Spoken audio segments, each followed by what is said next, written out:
Thank you for visiting Nancy's Classic Bedtime Stories. And once again, we are continuing in William F. Buckley Jr.'s Let Us Talk of Many Things, the collected speeches.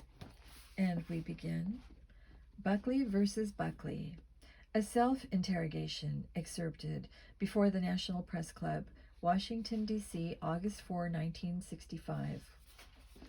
I had accepted the Conservative Party's nomination to run for mayor of New York City against the Democratic Abe Beame and the nominal Republican John Lindsay.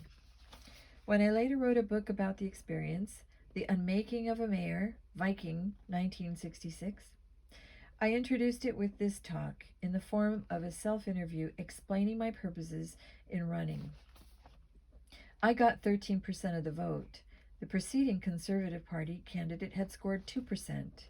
5 years later, James L. Buckley, my brother, would be elected to the Senate on the Conservative ticket.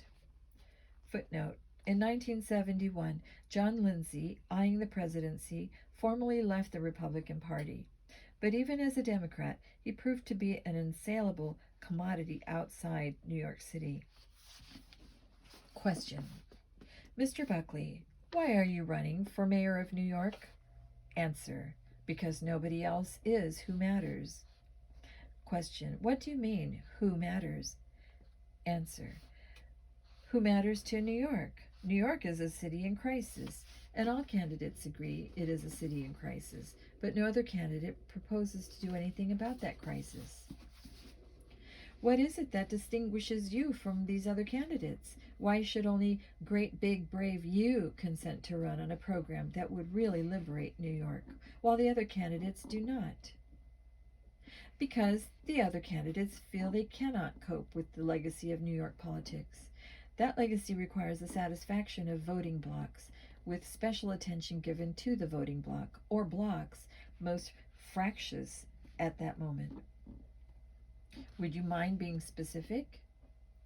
As far as New York politicians are concerned, a New Yorker is an Irishman, an Italian, or a Negro. He is a union member or a white-collar worker, a welfare recipient or a city employee, a Catholic or a Protestant or a Jew, a taxi driver or a taxi owner, merchant or a policeman.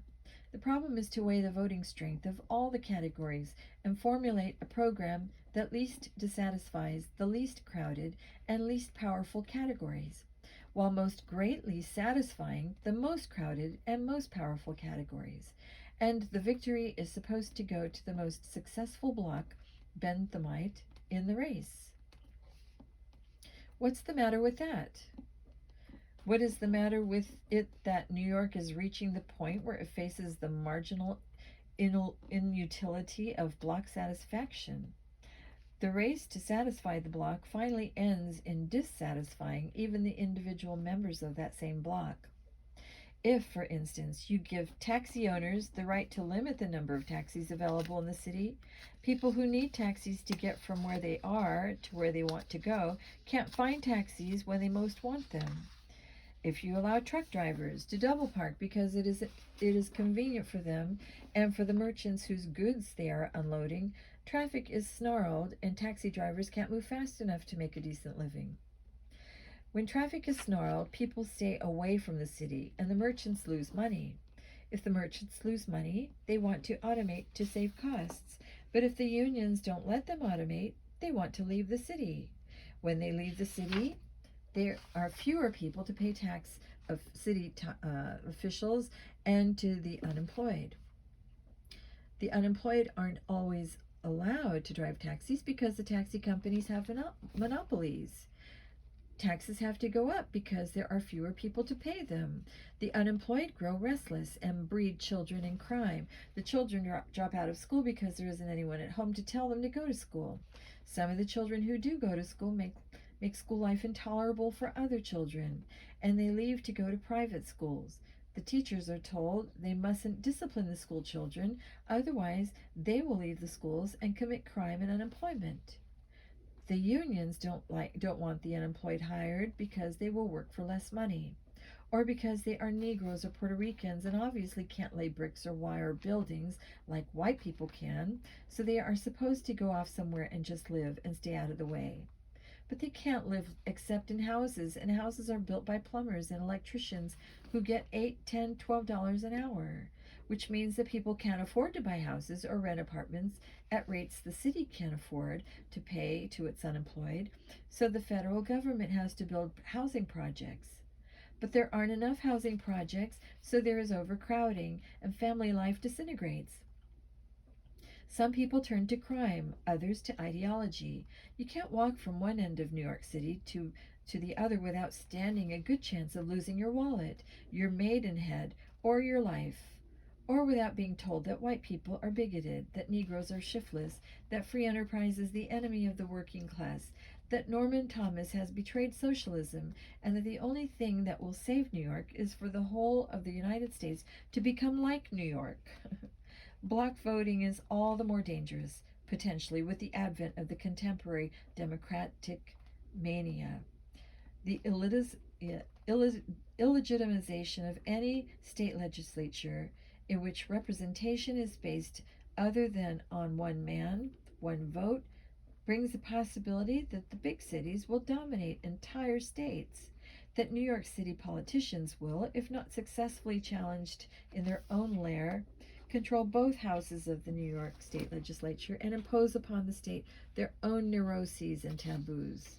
What would you do if you became mayor of New York? I would treat people as individuals. By depriving the voting blocks of their corporate advantages, I would liberate individual members of those voting blocks. What would the individual stand to gain if you were mayor of New York? The security of life and limb, an opportunity to find gainful employment without the artificial hindrances now imposed by monopoly labor unions and minimum wage laws, the hope of finding decent living quarters without paying profits to land speculators or oligopolistic construction companies, the opportunity to be educated without weekly litmus tests to determine whether the composite color of every school is exactly the right shade of brown, and the internal composure that comes from knowing that there are rational limits to politics and that one tends to be better off when government is devoted to dismantling rather than establishing artificial privileges of the kind New York has been establishing for years following the lead of Washington, D.C. What does Washington, D.C. have to do with this? Many of the reforms that New York needs, New York cannot effect unless Washington grants it the authority to proceed. For instance, New York can't guarantee newspaper service. There was at the time a citywide newspaper strike or shipping service to New Yorkers unless national legislation is passed which would permit the prosecution of monopoly union practices and restraint of trade. New York can't finance its own reforms so long as the money it needs to effect them is drained down to Washington to be spent watering the Kalish country surrounding the Pedernales River. New York can't do anything about its structural unemployment problem unless the minimum wage laws are eased, that kind of thing. Why didn't you run in the Republican primary? Why didn't Martin Luther King run for governor of Alabama? For one thing, he isn't a resident of Alabama. That could be arranged. Are you comparing yourself to Martin Luther King? No. Why haven't you availed yourself of the two-party system in New York and fought your fight with John Lindsay in the primaries? Because in New York, the Republican Party is dominated by the Liberal Party. Besides, if I had entered the Republican primary and lost to John Lindsay, I'd have felt obliged to support him in this election, but I could not, in good conscience, have endorsed Mr. Lindsay.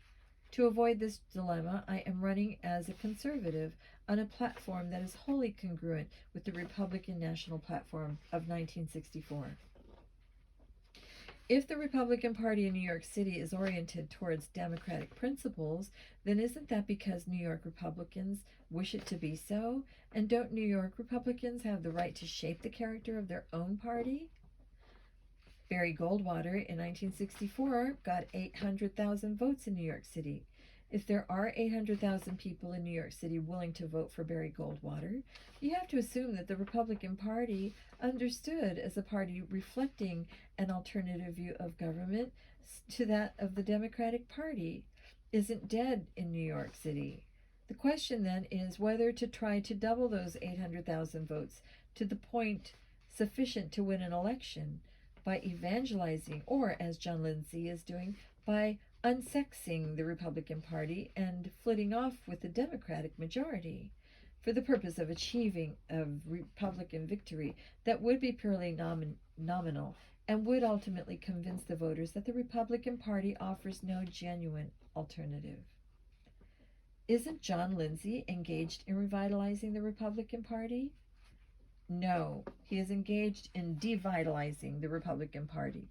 A party thrives on its distinctiveness. John Lindsay's decision, made years ago to bestow himself upon the nation as a Republican rather than as a Democrat, was clearly based on personal convenience rather than a respect for the two-party system, let alone a respect for the Republican alternative. The two-party system, if it is meaningful, presupposes an adversary relationship between the parties. John Lindsay's voting record and his general political pronouncements put him to the left of the center of the Democratic Party. As such, he is an embarrassment to the two-party system. What does Barry Goldwater think of all this? Ask him, but I can tell you what it is responsible that he should think. It is reasonable and responsible. It is reasonable that he should think it time that responsible elements in New York City organized to liberate New York from the one-party system. And there you have it. Have a good evening.